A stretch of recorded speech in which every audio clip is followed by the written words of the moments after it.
गुरुर्ब्रह्मा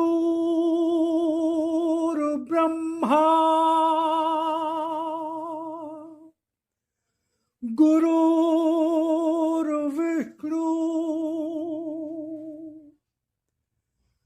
गुरुर्देवो महेश्वरा गुरुर्साक्षात् परब्रह्म तस्मै श्री गुरुवे नमः।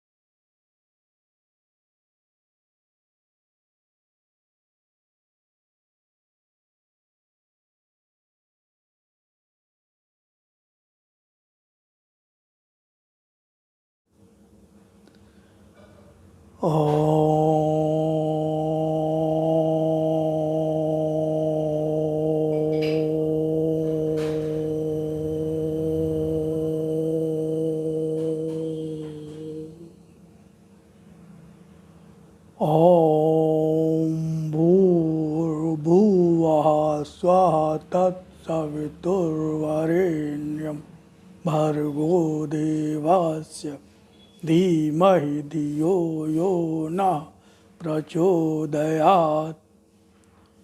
हे प्राण स्वरूप, दुख नाशक, सुख स्वरूप परमात्मा, मैं तेरे उस अनिर्वचनीय तेज का ध्यान करता हूँ जो आनंद देने वाला है।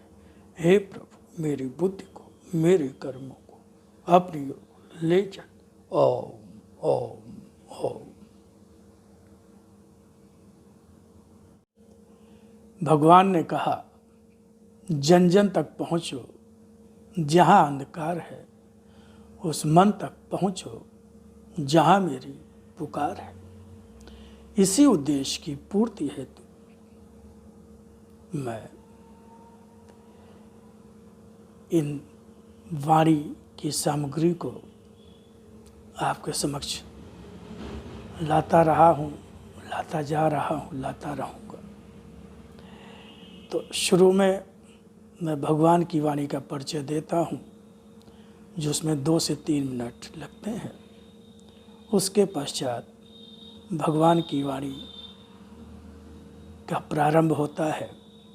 अगर आप बहुत व्यस्त हैं, समय नहीं है, तो मैं समय दे देता हूँ कि कहाँ से भगवान की वाणी का प्रारंभ होगा। तो समय का अभाव होने पर आप वहाँ से उसको सुन सकते हैं, अन्यथा मेरा तो निवेदन आग्रह होगा कि आप उसको पूरा ही सुने। ओम ओम ओम राम।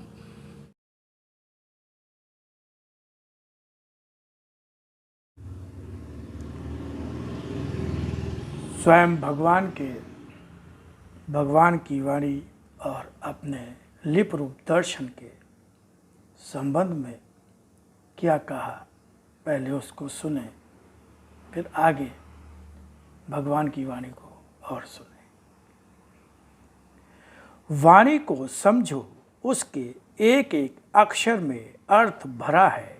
कोई भी शब्द, कोई भी अक्षर मात्र भाषा का खेल नहीं, यह शक्ति है। वाणी है मेरी, जिसका रूप साधारण नहीं, जिसकी प्रामाणिकता को तलाशने अन्य कहीं नहीं जाना होगा, फिर भी उसके अक्षरों में मेरी वाणी का विश्वास लेकर, उसके रूप में मेरी शक्ति के दर्शन का विश्वास लेकर ही डूब जाना होगा। तभी पहचान सकोगे मेरी, तभी पहचान पा सकोगे मेरी, तभी पहचान पा सकोगे मेरी। इसी तरह आज भी तुम्हारा आराध्य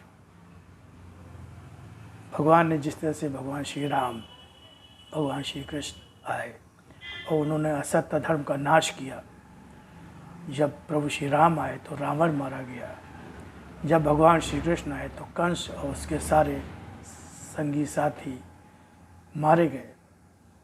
इसी प्रकार भगवान कह रहे हैं, इसी तरह आज भी तुम्हारा आराध्य फिर आया है तुम्हारे सामने। इसका रूप आज है वही जो पहले भी और सदा से ही पिता के रूप में, भगवान के रूप में कहते और पुकारते रहे हो अपने कष्ट भरे क्षणों में। और इस रूप में भी दर्शन जो मेरा है उसका प्रयोजन भी वही है।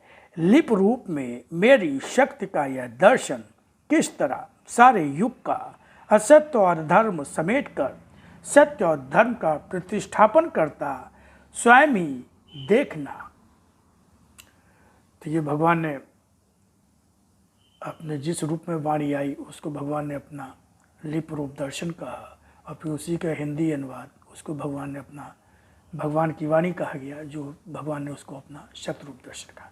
अब आगे सुनिए भगवान की वाणी बहुत ध्यान से।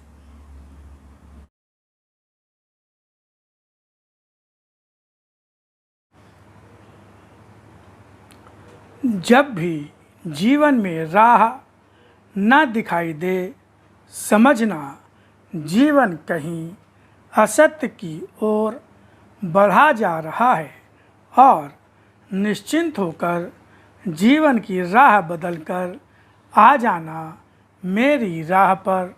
मैं दूर नहीं, मैं तो हर रूप हर पल में तुम्हारे साथ हूँ। तुम सभी प्राणियों के हृदय में बैठा, तुमसे दूर नहीं, हर क्षण पास हूँ।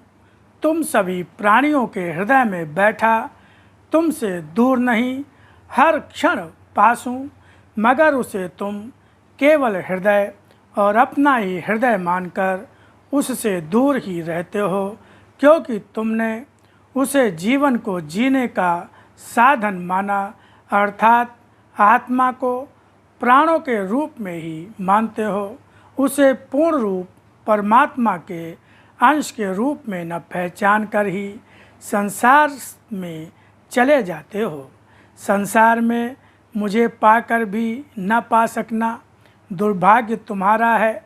भोजन सामने होने पर भी न खा सकने वाला या तो अज्ञानी होता है, जो जानता ही नहीं कि खाना कैसे खाया जाता है, या खाने का प्रयोग कैसे होता है, या वह मुंह, हाथ या पेट का रोगी होता है तभी भोजन का प्रयोग नहीं कर पाता है और भूखा रहता है। तुम्हारा भी संसार में यही रूप होता है। जब मेरे होते हुए भी तुम्हें मेरी कृपा, संरक्षण या आशीर्वाद नहीं प्राप्त होता। आत्मा शरीर में होते हुए भी परमात्मा को नहीं पहचानते और स्थान स्थान पर तलाशते हुए भागते हो। परमात्मा के रूप में मुझे अपने साथ पाकर भी उसका महत्व नहीं जानते। तुम्हारे शरीर की शक्ति तुम्हारे साथ होने पर भी स्वयं को अशक्त मानते हो। सारे अभावों को भरने वाला, भूख में भोजन बन जाने वाला, रोग में दवा बन जाने वाला, समस्या का समाधान करने वाला साथ हो, फिर भी स्वयं को अभावग्रस्त, रोगी और समस्याग्रस्त समझते रहना अज्ञानता ही तो है। अज्ञानता कभी भी किसी का लाभ नहीं, हानि ही होती है। सर्वव्यापक कहकर भी मुझे मेरी व्यापकता में नहीं पहचानते, तभी तो अपराध करते रहते हो और समझते रहते हो कि तुम्हें किसी ने देखा ही नहीं। कर्म स्वार्थ के करते, हाथों से पूजा करते, सोचते हो कि भक्त हो तुम मेरे। मुझे मात्र सीमित स्थान में ही नहीं, मुझे मेरी सर्वव्यापकता में पहचानो।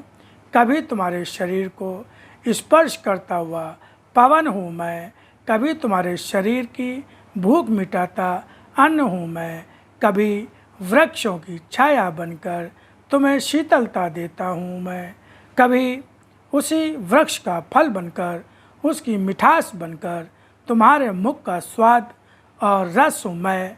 मुझे जब भी जिस रूप में पहचानोगे, साथ ही पाओगे जीवन में मुझे पहचान कर जियो।